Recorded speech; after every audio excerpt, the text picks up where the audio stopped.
Can everybody see the screen? Yes po. Okay. So PRDO 151, Clinical Pediatric Optometry Lecture. So congratulations for passing Pedia 1 and welcome to Pedia 2. So if last time we were more on the general concepts, ngayon we will focus on the clinical part now. So first off, um, I think no need for introduction since you already know me. So quick recap lang for my CE work hours now are every Mondays from 7 a.m. to 5. Pero if in case you have any questions, clarifications, or concerns, you can always message me via Canvas or through my email. So these are the virtual class house rules I've already discussed last semester. And i-recap ko na lang. So please be in your proper attire as you enter the virtual classroom. Then as you join the virtual meeting, please mute your microphones. Let me know your presence by saying something in the chat box. And if there are technical issues, let me know. So inform me by sending messages on the chat box. And for any questions or concerns, always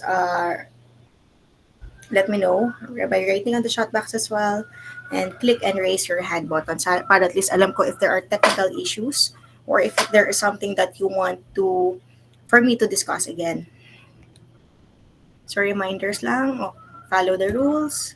All communications will be through Canvas. So always check the announcement boards. So kagaya lang last semester. Shh. Sensya na natin yung aso ko. Shh. Okay, so always check the announcement board. Wait lang ha. Asha.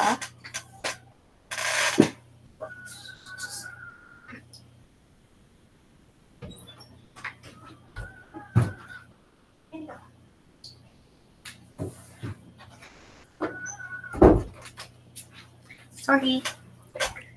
Maingay kasi siya. Okay. So, saan ba tayo? Ayun. So, for any announcements, always check the announcement board. And our virtual classroom is a safe, no judgment zone. So if you need anything for me to discuss again, or if you have any clarifications, always do not hesitate to ask questions. Okay? Since this is the clinical part na, lahat ng topics natin are very important skills for you to know, for you to know para sa pagiging clinician nyo. So always attach your pictures on your profile. So please be punctual. So for online classes naman, I always give at least 10 to 15 minutes na grace period for any technical issues or if in case may mga internet connection problems kayo. So accomplish tasks on the given time and same as before, no extensions tayo. If in case lang naman na you were not able to submit due to any emergency, let me know para at least ma-consider ko naman. Always follow given instructions. Then, wait lang ha. Maingay na naman siya.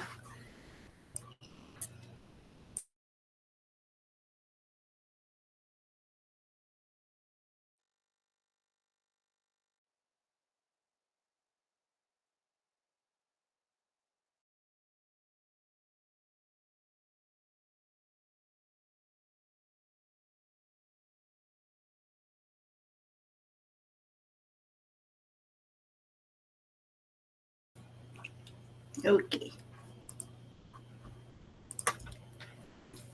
So as usual, binabasa ko naman lahat ng topics ninyo. Even yung first assignment nyo, nabasa ko naman lahat yun, isa-isa. So, always do your best. Then, as I've mentioned before, this is an interactive class. Always participate on class discussions para at least, syempre pag online talaga, it's very boring. Um, so far dun sa mga sumagot sa first assignment ninyo, there are students that could want na at least may face-to-face since mas naiintindihan nila yon during the face-to-face classes than the online. So as much as possible, please participate para at least lively yung class natin. So course description, The course discusses the different concepts and principles in pediatric optometry. So it focuses on the clinical protocols in handling pediatric patients of different age level. So what are the clinical protocols? So the clinical protocols include pediatric case history taking, ocular and visual examinations, clinical assessments, diagnosis, and management. So how the course will be delivered. So last semester, twice a week tayo. So ngayon, we're only once a week na lang. So we have a hybrid class, both face-to-face and online. So dito, during the first and third week, it's a mixture of both face-to-face and virtual class. So kapag face-to-face naman, I announce it beforehand. Ang nasabing room sa akin is DCT-309. Tama ba? Yun din ba yung nakalagay sa inyo sa COMs ninyo?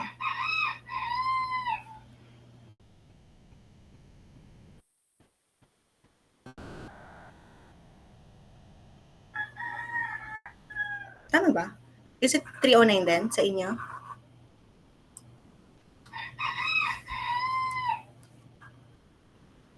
Yes, po, Doc. Okay, so 309 kasi last time 310 yung room natin. So nalipat na tayo ng room. So if an online class naman, the link will be posted a day before an announcement board. Then modules will be posted after class. Then kapag second and fourth week of the month naman, yun yung asynchronous tasks natin. Like accomplish given tasks such as quizzes, activities, and assignments.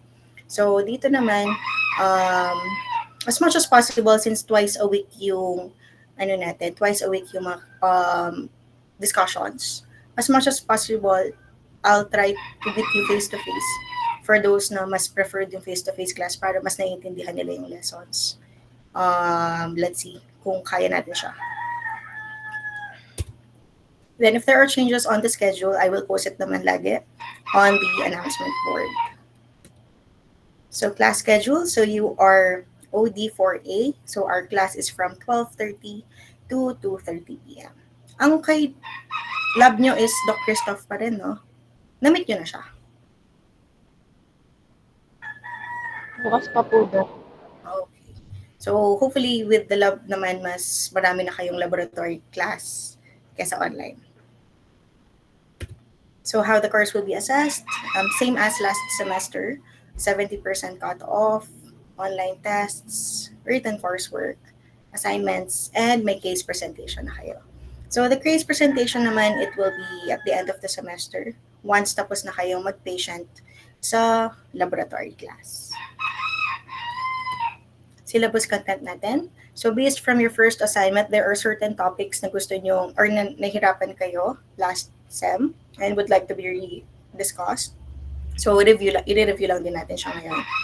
So for the syllabus, first is the pediatric ocular disorders and the congenital anomalies. So this will just be a review from the data.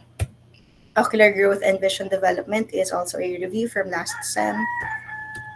Then we will discuss the pediatric visual tests, the assessment of refractive errors among children, the binocular vision anomalies, assessment of binocular vision anomalies as well, and ano ba yung proper management. Then we'll also discuss the prescribing techniques, the dispensing, and how to communicate with children. So last will be the case discussion and case presentation at the end of semester. Any questions para sa syllabus? Wala naman? Okay. So reading materials, same as last semester lang. We will be using these references of Pediatric Optometry by William Harvey, Primary Care Optometry by Gross Binur, then Comprehensive Pedia Tests by the AOA, and the Prescribing Eyeglasses in Children by Alvina Santiago. So the first two books are available sa library for those na gusto mag-advance reading. I think available siya. Pa rin siya. Then the third is available online. Yung last, it's available.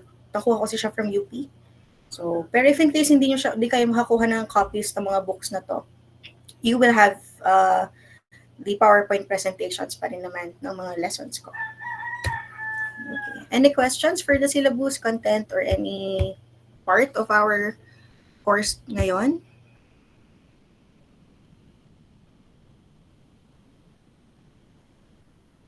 Wala naman ba?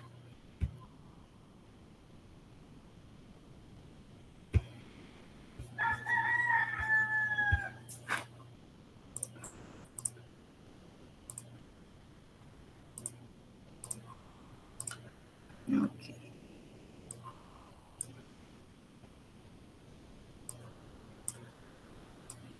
Nakikita na yung screen?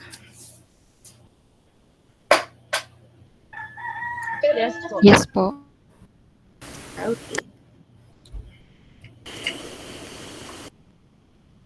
So during the Pedia 1, we discussed about the general concepts in pediatric optometry. So ngayon, we will be discussing the in-depth discussion on pediatric patient handling and different protocols for each age group. And this semester will also be a time for you to enhance your skills in pediatric examinations.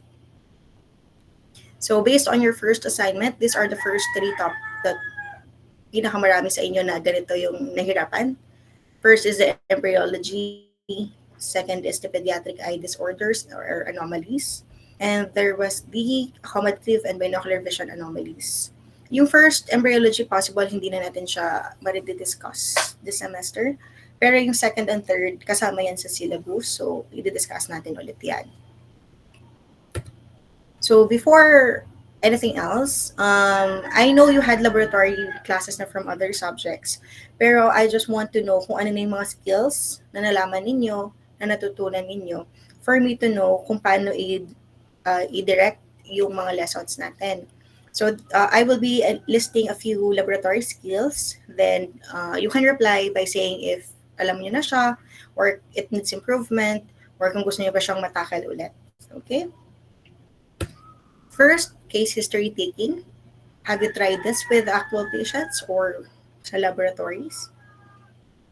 Okay, marami naman nag-oo. So far, no questions or no problems with case history? Wala naman. Okay.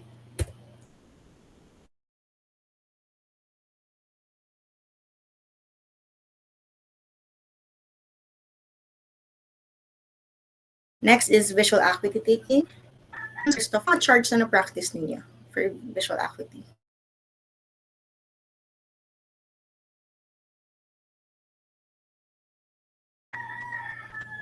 Do you remember some of the charts na na-try nyo na before?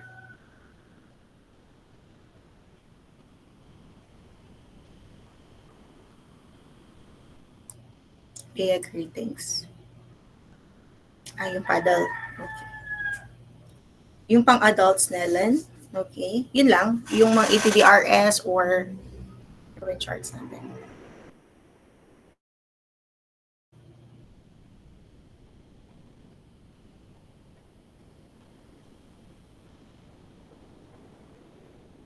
Sa low vision po nag-listen. Wow. So yung skills in retinoscopy.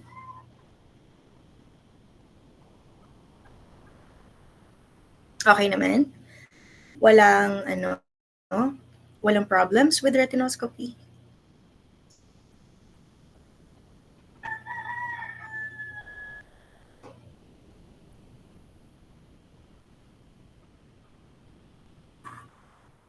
Are you all confident with your retinoscopy skill?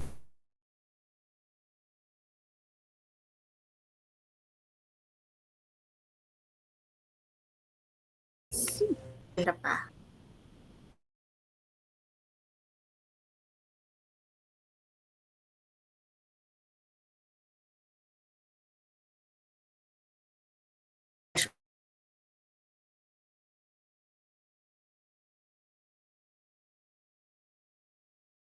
Accommodation tests.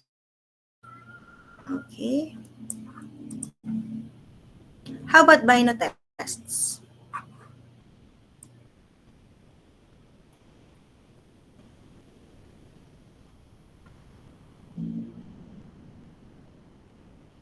hindi pa naturo or kulang pa sa practice?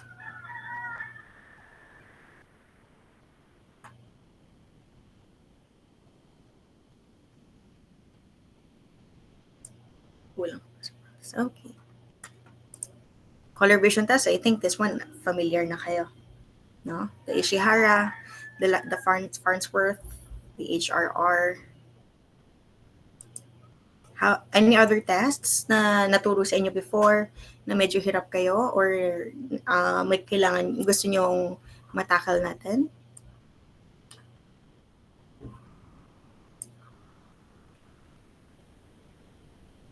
Wala naman? Wala ba?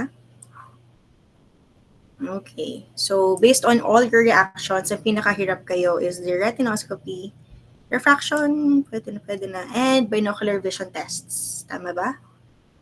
Okay. So, these are all important topics that we will be discussing.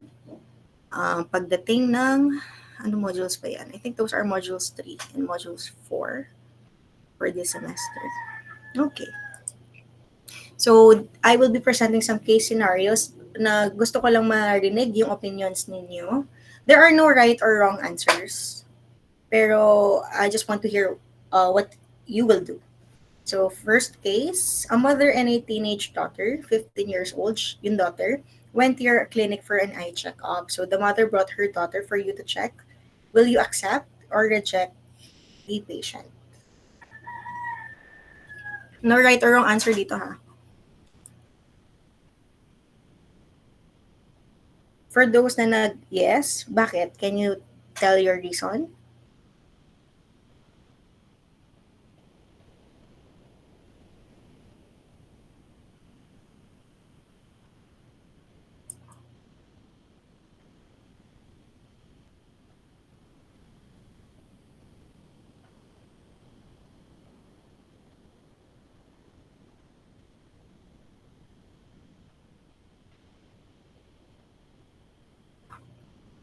Minor pa rin naman po.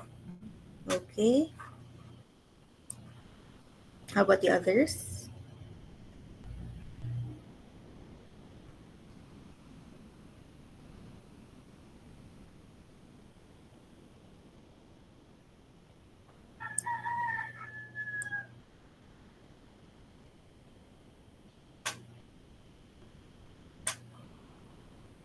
For check-up daw po naman. Okay. How about the others?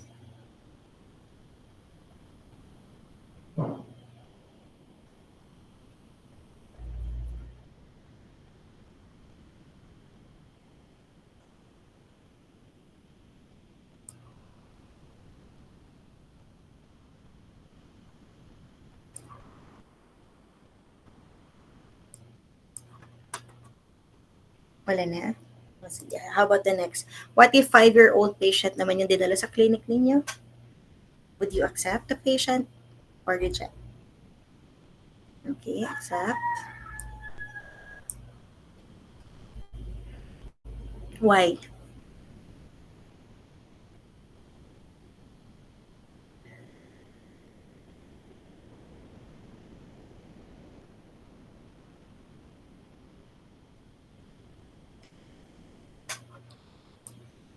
Accept what I falls under. Okay. So far? Okay. How about kung 1-year-old naman yung dinala sa, ano ninyo, sa clinic?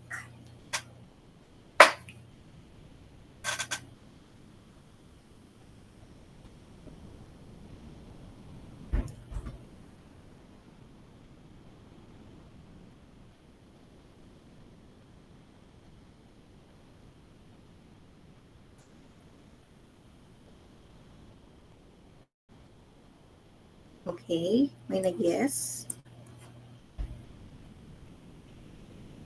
Why? Lahat kayo in-accept ang 1-year-old. Okay. Meron ba dito na hindi i-accept yung 1-year-old?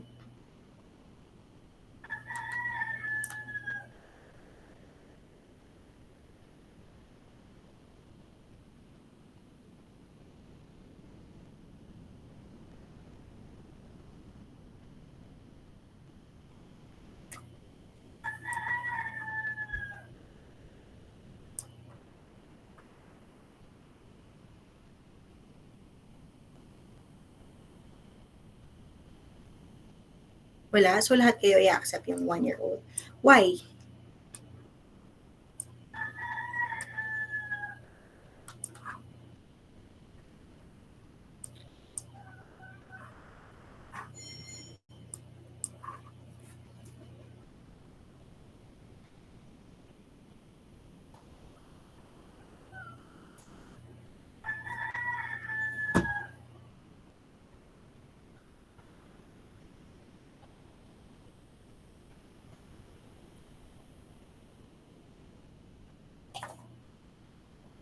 Wala? Walang sasagot?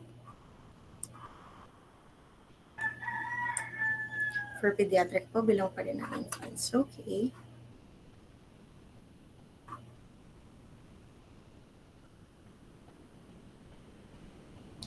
So usually, actually, different sections, different responses. The first two sections kanina, when it came to this 1-year-old, halos sila, they were hesitant to accept or they would reject it. There are different reasons din naman and acceptable din naman yung reasons nila. You are correct na all these are categorized still as pediatric patients. Yung first patient natin, yung first case scenario, it's a kahit 15 years old na siya. It is considered still a pedia, pero usually adult tests na rin naman yung magagawa mo sa kanila. And you would do the same test that you would do an adult patient. When it comes to the 5-year-old patient then, magdi-different setting ka rin, pero you can do most tests na rin.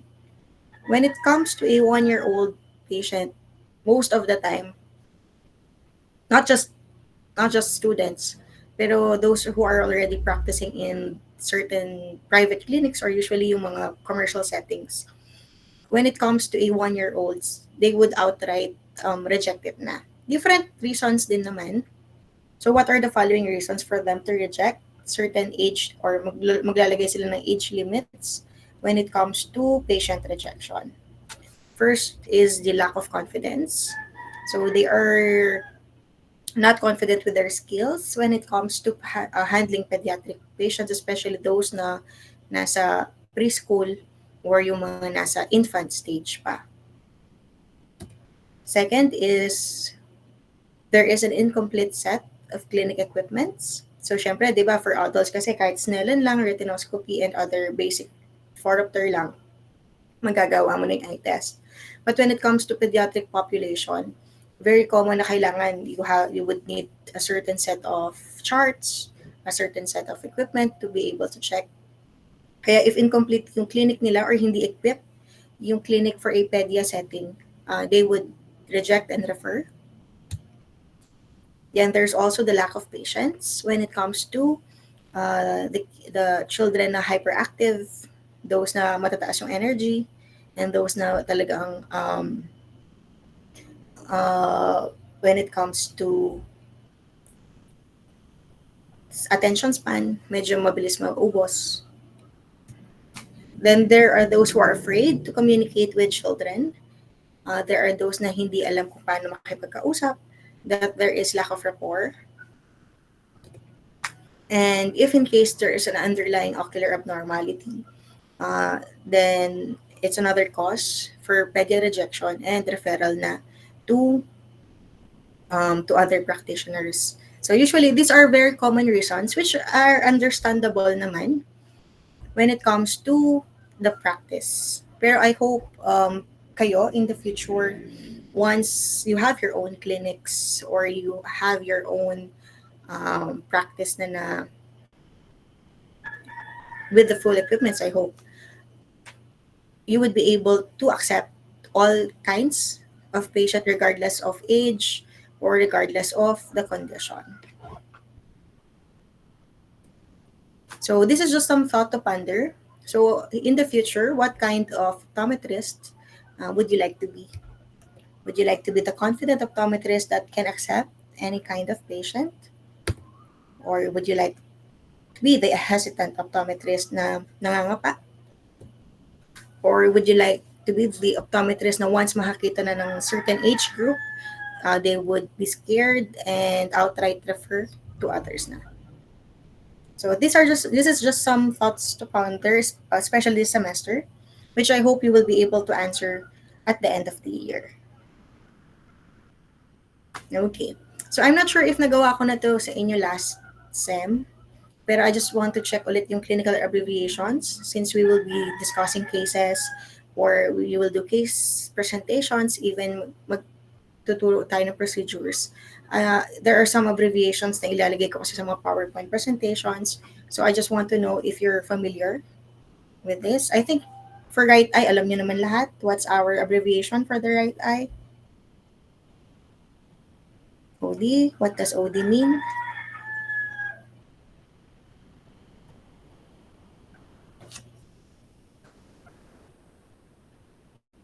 Oculus dexter. Tama. How about the left eye?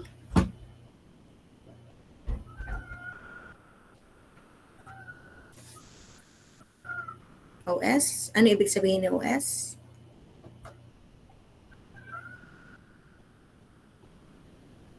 Okay, oculus sinister.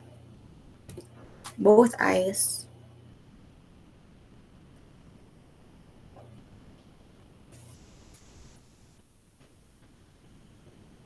OU means for.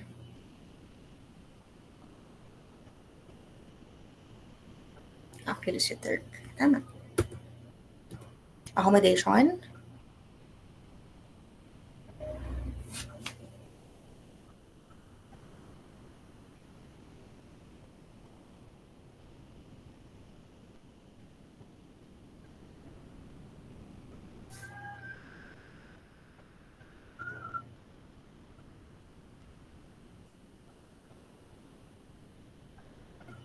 What's the clinical abbreviation for accommodation?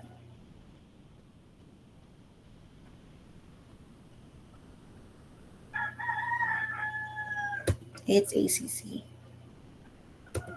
Then visual acuity, I think this one familiar naman kayo. VA. Pupil distance. PD. Tama. Color vision is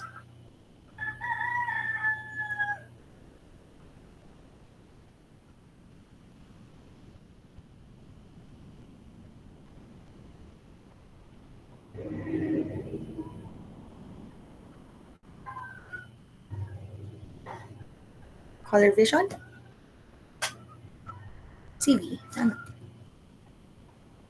This one, I think na-discuss na natin to last time. ET. How about exotropia? XT. Okay. Patient.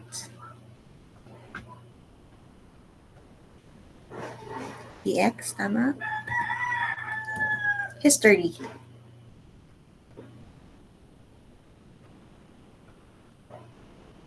HX. Family history.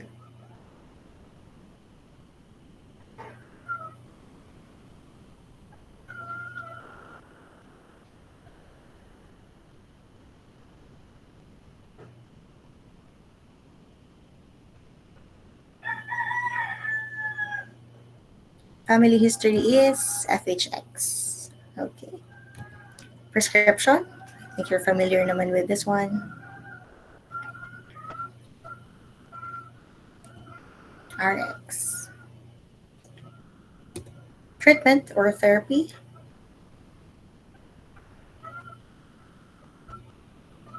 TX. Tama. Diagnosis. DX. Contact lens.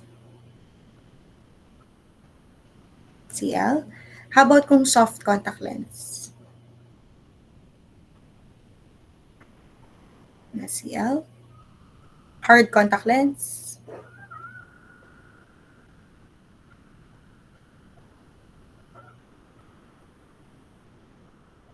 What's the other word for hard contact lens? Tama si Masangkay. RGP. So usually for soft contact lens, SCL. Pero pag hard, usually they usually write RGP na. This one, you're familiar na. Although typo lang yan. AOR. Okay. So that's all for our introduction. Next week, since next week is our first Monday, first week, we will have online class muna tayo next week on February 5. So, we will have a review of the ocular abnormalities, even the developmental milestones muna. And lahat ba dito nakapag-submit ng first assignment or meron bang hindi na-update yung Canvas kaya hindi nakapag-submit?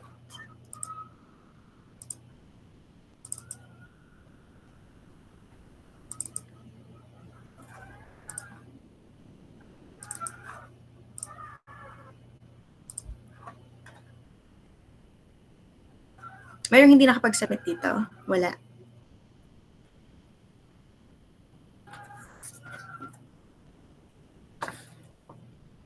Taginod? Nakapag-submit ka? Hindi. Nakapag-submit mo, Dok. Okay.